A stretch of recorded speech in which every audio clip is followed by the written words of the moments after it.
seem to actually have the news, the access to perhaps like eCampus, because that's in a separate app and things like that. Yeah, right now I'm using the eCampus app to access my classes and using Twitter for Blaine to like update myself on the situation.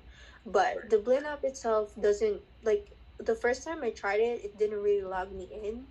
So I wasn't able to use the app even though I have it in my phone.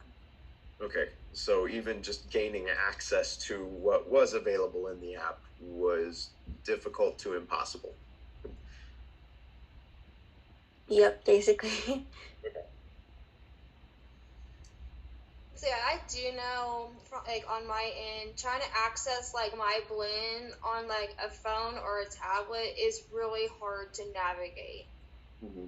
And sometimes, especially with my situation right now with my dad in the hospital, like I'm relying on my phone, I'm relying on my tablet, and it's like, okay, I can't even do my schoolwork because I don't have, because it just doesn't like transfer over very well, I guess is what you could say.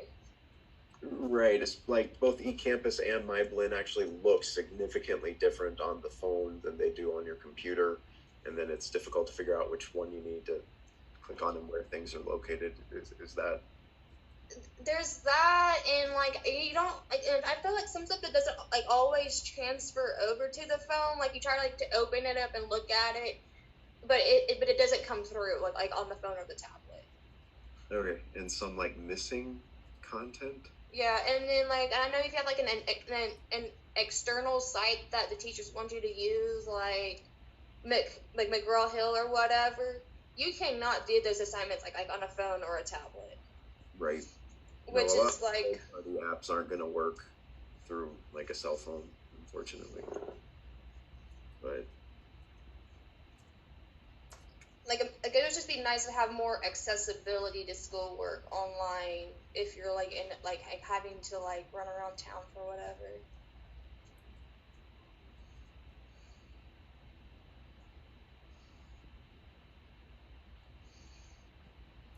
right.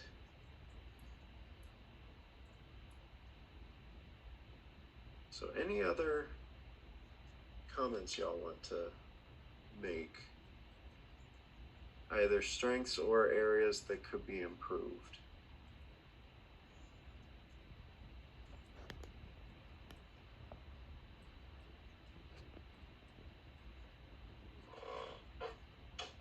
Okay. If you do think of something else, like you get out of the meeting and you're like, oh crud, I should have said that, feel free to email me, and I will get it added to the list.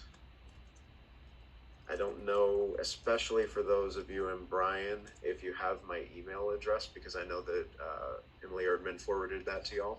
But there's my email address. So if y'all think of something and you'd like it added, please let me know. Or you can let Emily or Melissa know, of course, and we'll get it added. Okay. Let's see. So based on our notes that we've made, the top two areas for focus from here, Emily, am I mistaken that we should probably do this one together, but then the last one would be more of a discussion for later, because this is how you would actually implement the QEP? Or I think maybe on the last one, yeah, or just, I mean, I know they may have some ideas like for data collection. I know our students love talking about surveys. So, I mean, they're really, truly, that they may have some good input here. Just, I like that we're doing this because it gives us a wholly different perspective from what we would, a lot of these things are things that we may not have recognized. So I think, yeah. Right, exactly. And, it's good to have that additional perspective. I just didn't know it was something that we needed to do specifically, but yeah, let's go for it. So based on all of the information above, it looks like and I can't see all of it. Can you scroll back up just a little bit, Sophia, so we can see the challenges?